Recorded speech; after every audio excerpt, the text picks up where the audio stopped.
गंगा के किनारे लाशों नहीं देखा, ढेर लगे हुए थे। इन पर तो संसाधन भी नहीं था इतना कि अपना हिंदू रीति रिवाज से उनको अंत्येष्टि उनकी किया जाए।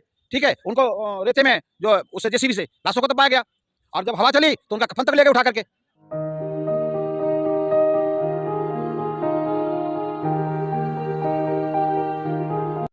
मैं मैं जो है अलीगढ़ मंडल प्रमुख महासचिव हूँ भारतीय किसान यूनियन राजनीतिक से।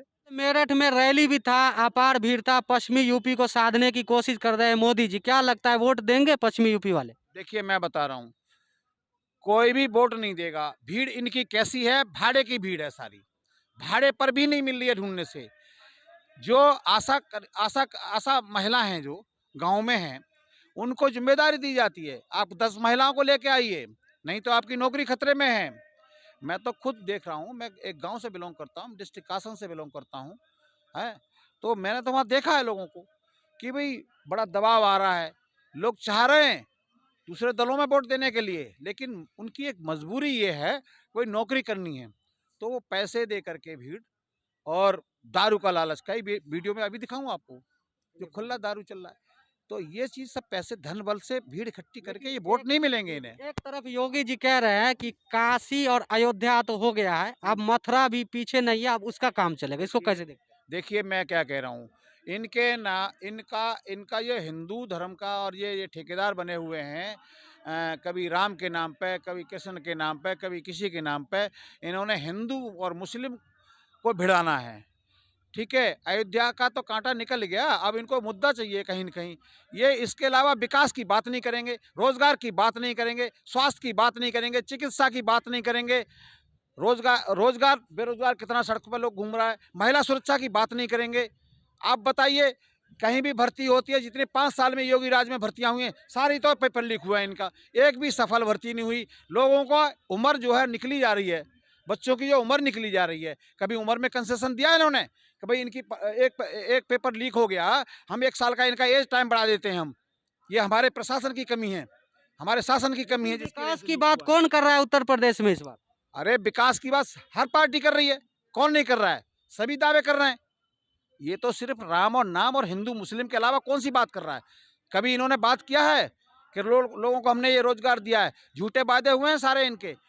वहाँ रोजगार दिखाते ना, 4 लाख रोजगार पे, कहाँ दिए हैं भाई 4 लाख रोजगार? कभी कहते हैं 3.5 करोड़ रोजगार दे दिए हमने उत्तर प्रदेश में, योगी जी। तो इनकी बात का पता नहीं कौन से भांग का नशा करके ये स्टेटमेंट देते हैं हमारे योगी जी, कि क्या कह रहे हैं क्या नहीं कह रहे हैं। हमारे देश की अखिलेश आबादी यादव का एक बयान है, उसमें वो कह रहा है कि 300 यूनिट बिजली फ्री यूपी वालों को मिला। क्या लगता है इससे वोट मिलेगा? बिल्कुल मिलेगा, क्यों नहीं मिलेगा? ये भ्रष्टाचार उजागर होगा। दिल्ली में केजरीवाल जी ने 200 यूनिट फ्री दिया था, लोग ये कह रहे थे, अरे कहाँ से देंगे, अपने घर से देंगे, ये अपने घर से देंगे। सामने दिख रहा है, ये आपका एक फ्लाईओवर था आपका, दिल्ली में था, उसका जो केजरीवाल ने निकाला था, इनका जो कॉन्ट्रैक्ट था पहले पुरानी सरकार में 325 करोड़ का था, वो 200 करोड़ में तैयार करा दिया। लेकिन लोग आरोप लगा रहे हैं कि केजरीवाल के रास्ते जा रहा है अखिलेश जी। कौन? भाई देखिए, विकास के रास्ते पे जा रहा है, अच्छी बात है। मैं तो कह रहा हूँ उनसे सीख ले रहे हैं, वो अच्छी बात है। और विकास के मुद्दे पे हर हर राजनीतिक दल को बात करना चाहिए। युवाओं के रोजगार के बारे में सोचना चाहिए, किसान के बारे में सोचना चाहिए, गरीब के बारे में सोचना चाहिए, महिला सुरक्षा के बारे में सोचना चाहिए। एक दूसरे से अगर ये कंपटीशन हो जाए तो लोगों का विकास होगा। लेकिन ये वो कर रहा है, इसका मैं ज्यादा करूंगा। बीजेपी के पास अगर धर्म जाति को छोड़ दिया जाए तो क्या मुद्दा है इनके पास चुनाव लड़ने के लिए? कुछ भी नहीं, नथिंग, जीरो, नेगेटिव। एक भी मुझे बता दो, धरातल पर एक भी काम बता दो कि मोदी जी के राज में ये धरातल पर काम, ये विकास हुआ है। ये पुराने अस्पतालों को चालू नहीं करा पाए कोरोना काल में। सीतापुर में हॉस्पिटल बना था, अखिलेश के टाइम का बना हुआ था हॉस्पिटल, और वो कोरोना काल में बिल्कुल तैयार था। ये नहीं कि तैयार नहीं, खाली फीता कटना था, और वो वहां पर दबा के रखा पर्दा डाल के। उस आपने कोरोना काल का जिक्र किया, कोरोना काल में सरकार का काम तो बेहतर था। क्या बेहतर था? गंगा के किनारे लाशों नहीं देखा, ढेर लगे हुए थे। इन पर तो संसाधन भी नहीं था इतना कि अपना हिंदू रीति रिवाज से उनको अंत्येष्टि उनकी किया जाए। ठीक है, उनको रेते में जो उससे जेसीबी से लाशों को दबाया गया, और जब हवा चली तो उनका कफन तक ले गए उठा करके। ये है राज, ये विकास हो रहा है। ऑक्सीजन के लिए तड़प तड़प के लोगों ने जान दे दी रोडों पर। हमारे इंदिरापुरम का है, यहाँ खालसा गुरुद्वारा है, खालसा वालों ने इतनी 85,000 लोगों की जान बचाई थी उस कोरोना काल में। एक-एक सिलेंडर से 16-16 लोगों का रोड पर लगा के ऑक्सीजन लगा के उन्होंने जान बचाई। हमारे जो गुरुद्वारा है इंदिरापुरम का, इतना योगदान दिया है। अगर ये ऐसे सामाजिक सोशल आदमी नहीं होते तो पता नहीं कितनी मौतें होती। सरकार तो विफल रही हमेशा। कोरोना में लोगों ने सड़कों पर दम तोड़ा है। बिहार तक के लोग थे, इनकी ट्रेनें भी रास्ता भटकी हैं। ट्रेनें भी रास्ता भटकी हैं। जो 16 घंटे 8 घंटे का सफर और 24-24 घंटे में सफर किया, 3-3 36-36 घंटे में ट्रेन लगी जा करके। तो ये तो अभी जो रैलियां हो रही है दिन में और ओमिक्रॉन का खतरा भी है, नाइट कर्फ्यू भी लगा दिया, इसको कैसे देखते हैं? देखिए, ये तो सब अब ये करेंगे, इलेक्शन आ रहा है ना, इनको हार का डर सता रहा है। भाई ओमिक्रॉन, कभी कोरोना, इनका तो ये चल ही रहा है इनका।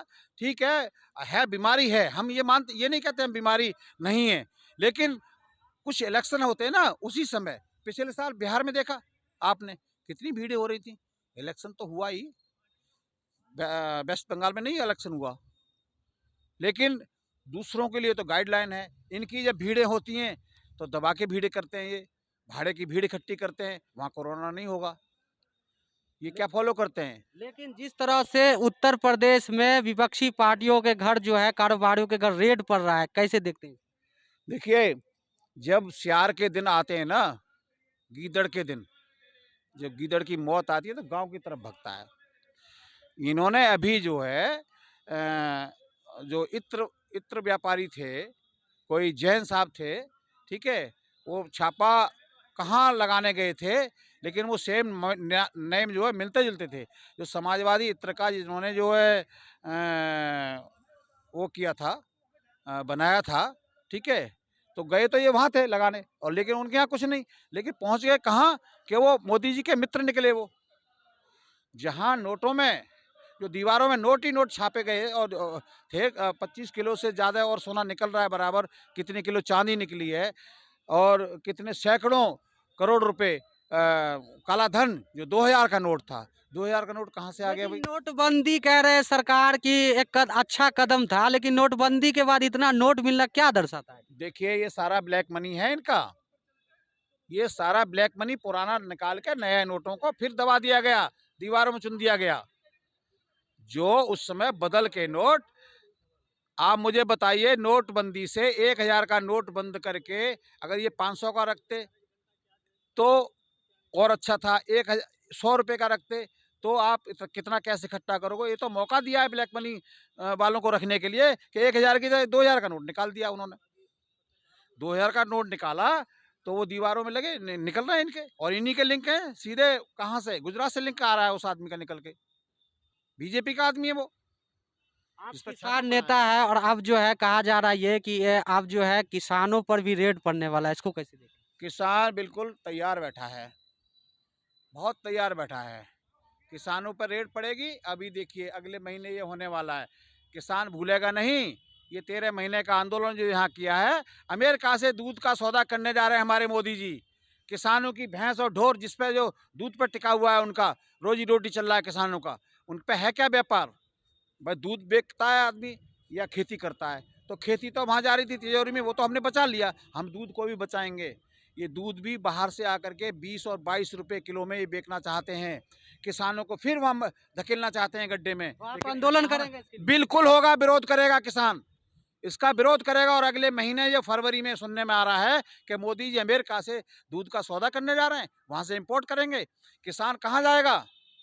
आप बताइए, किसान कहाँ जाएगा जिसकी रोजी रोटी जो दूध से, दूध का जो 2-4 भैंस रखता है और उससे बेच करके जो पेट पेट पालन करता है, रोजगार तो मिलता नहीं है, ठीक है, उस पर भी कुठारघात होने वाला है किसान पर। किसान एक एक चीज पर नजर बनाए हुए है।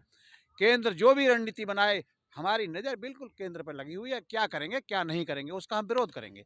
और किसान अब जो है डबल आय की मांग करेगा। जो भी वोट मांगने जाएगा वही डबल आय कर दो, हमारे गेहूं बेच दो भाई डबल डबल रेट में। 1800-1900 का जो उसका भाव था धान का, हमें 3600 रुपये रेट चाहिए अब, क्योंकि वादा तो किया है। चुनाव में पूरा विरोध करेंगे? अरे भाई क्यों नहीं अरे हक हक मांगेंगे। हमारे यहाँ 175 रुपये हॉर्स पावर है उत्तर प्रदेश में, वहाँ 35 रुपये हॉर्स पावर है। बोलेंगे नहीं हम उसके लिए, शिकायत पूछा जाएगा ना, हिसाब लेंगे ना इनसे बैठ के, हिसाब लेंगे, बताइए यहाँ क्यों है। ऐसा क्या कारण है देश के अंदर उत्तर प्रदेश में सबसे महंगी बिजली क्यों है? उसका खामियाजा इनको भुगतना पड़ेगा 2022 में। तो आपने सुना हमारे साथ किसान नेता थे जो साफ कह रहे हैं कि सरकार ये जो भी कर ले, लेकिन हम जो है नजर गड़ाए हुए हैं, फिर से 2022 में आय दुगनी की जो बात थी हम लेके रहेंगे। तो आप देख रहे थे सोसाइटी न्यूज। नमस्कार।